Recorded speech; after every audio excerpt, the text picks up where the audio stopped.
Boys, this is about to be a movie. Oh, hold on. Wrong camera. Give me a second. Sorry about that, boys, but we're back. We're here. And I got, the ambiance set to reminder here. Let me show you guys. That's the boys with our Supercopa title. One of the most exciting moments of the season. I'd give it to them. And we all understand why. But we have to focus in because Inter Milan is tomorrow. And it's a big deal. It's huge, right? And we all know that. Pressure is on. And there's a lot to talk about, lots of little preview here and to get into. But we're doing it where we're supposed to be. This is the space that you guys are familiar with. This is the space that you guys are used to. And we're going to get into what's going on with the game tomorrow, what I think might happen, and what we should expect. And I'm going to turn this off because there's like buzzing, and I don't know if you guys can hear that. So give me a second. Oh, I'm blinded. Did I turn it off? There you go. Turned it off. All right. No more ambiance. Just Robbie Lou and you. A big game tomorrow. Obviously, Inter Milan. It's a week that can really set the tone for the rest of this season and like be the week that we remember. Last season, the week was when we played PSG and then lost to Real Madrid, I think, in the same week. I think that's what happened. That sucked. That was really tough for all of us, and it was just hard to deal with. I don't think that is. I mean, it's entirely possible. I feel like if we lose against Inter Milan tomorrow, and then we lose against Real Madrid, potentially risking La Liga, it can really, really put a sour taste on a season that has been amazing. It has really been one of the probably the best year as a Barcelona fan that I remember. 18-19 maybe, but this is a similar story to 18-19 where we were solid. I don't think we were like spectacular, but we were on a good track. Probably could have won the Champions League if we beat Liverpool. And then lost it all, right? It could have been such a great Champions League final. Ajax-Barcelona is what it could have been, but then Ajax lost to Tottenham, and then we lost to Liverpool, and then Liverpool ended up winning.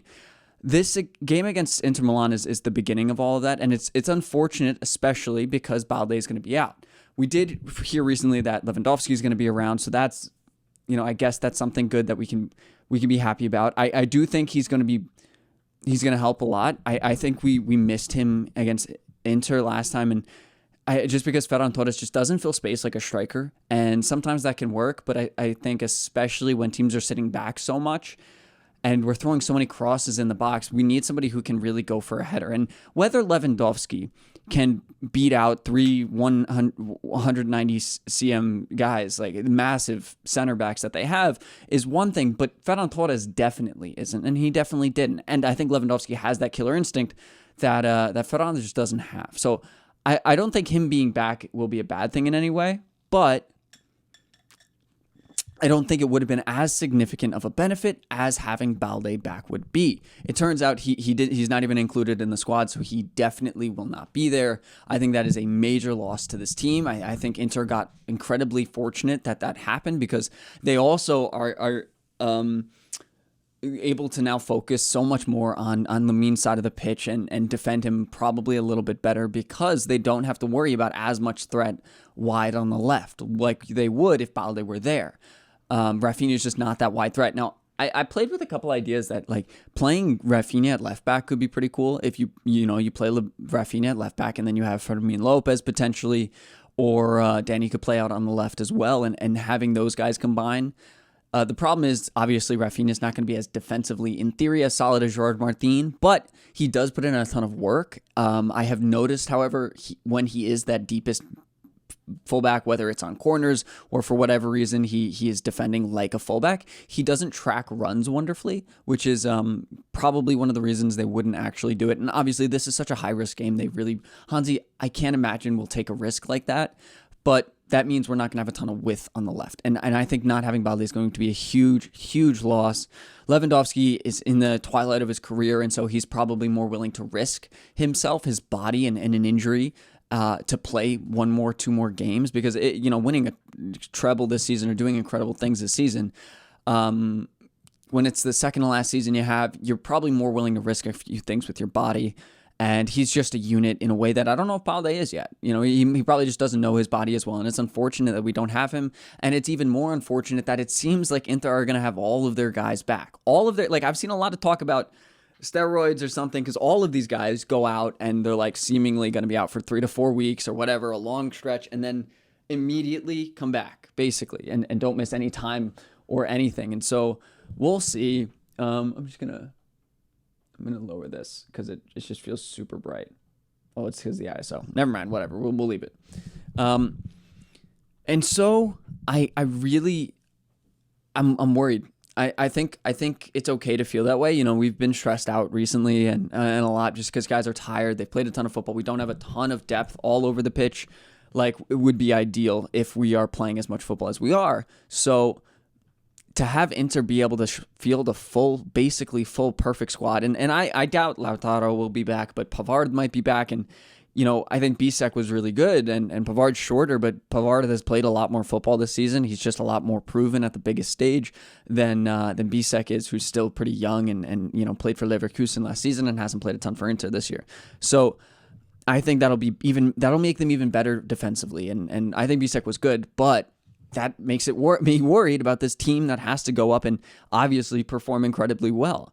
I think Barca absolutely can. I don't think an Inter team is perfect. They have a very good record at home in the Champions League, but they have a winless streak at home in across all competitions, I believe. And so we'll see what happens. We really will see what happens. I think a lot of it is going to come down to what Lamine Yamal can do again and how defensively solid Barcelona will be.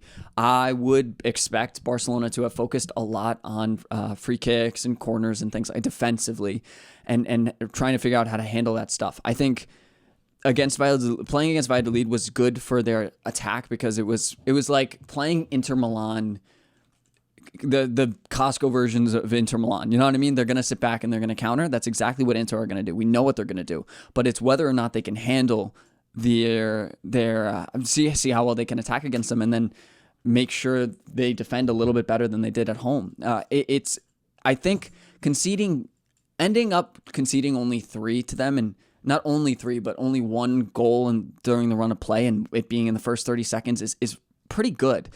And all this talk about the high line is really nonsense. I see it. I was listening to a podcast a lot, and guys just love to talk about it. I don't know if it was Gavin Jules or Rank FC, whoever was talking about it, but they love to harp on the high line when it conceded 1 goal in the first 30 seconds of the match against a team that wants to exploit it, wants to counterattack it. And Inter they're not the fastest guys. It's not like we're playing PSG, but there's like no reason to bring it up because it works. It works well. And they're like, Inter were close with the high line. Yeah, they were close, but that's the way the high line works. You know what I mean? It's just people love to harp on it over and over again when I think it's going to be great again. That's not what I'm worried about. I'm not worried about them keeping the high line. I'm worried about them being able to win headers and just defend solidly in set pieces because they're not tall. Barcelona is just not a tall team. I think Inter's 3 center backs are all taller than Barcelona's tallest player by a decent margin.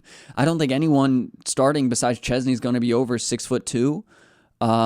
That's tough. It would be great to have Bernal back. This would be a great game for him. And it depends if Christensen and Araujo start because obviously in the air, those two are fantastic. And I don't think they'll start because at least not together. We'll see if they swap out maybe Cubarsí or they shift Inigo Martinez over to the left, and that way they can bring in Christensen or Araujo, probably Ronnie, because that would just make a little bit more sense. But the problem is we lose everything going forward. Inigo Martinez is just not it. Believe it or not, this center back isn't an attacking fullback. I know that's crazy to think about, but the problem is now that we're setting up this way, right? And so we kind of have to figure it out. And that's part of the reason I think the Rafinha left back would be a pretty cool option, but I don't think that's going to happen. I think it will most likely be Gerard Martin or Inigo Martinez because Hector Fort's not going to play left back. That's just not where Hansi wants to put him.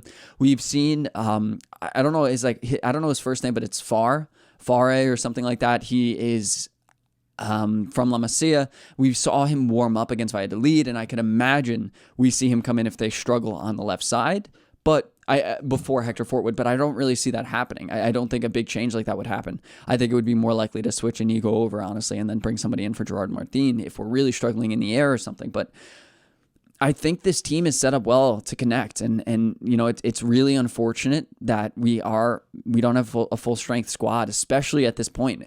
It was supposed to be an even match where other teams are injured and everything, or where Inter is injured and they are going to have to figure it out. But they came back fully strong, and it's unfortunate, but I think this team still is set up to beat them. Obviously, we scored 3 against them at home in a game where they sat back like crazy, and I think we were both unfortunate and fortunate to tie. I think it could have gone either way. I think we could have won. I think it could have been 6-3 us. I think it could have been 5-3 them pretty quickly, pretty easily. And literally, I don't think you can give this to Inter Milan just because it's at the San Siro. They, again, aren't a perfect team this season. I think they're going to defend wonderfully. I think they are going to counterattack very well.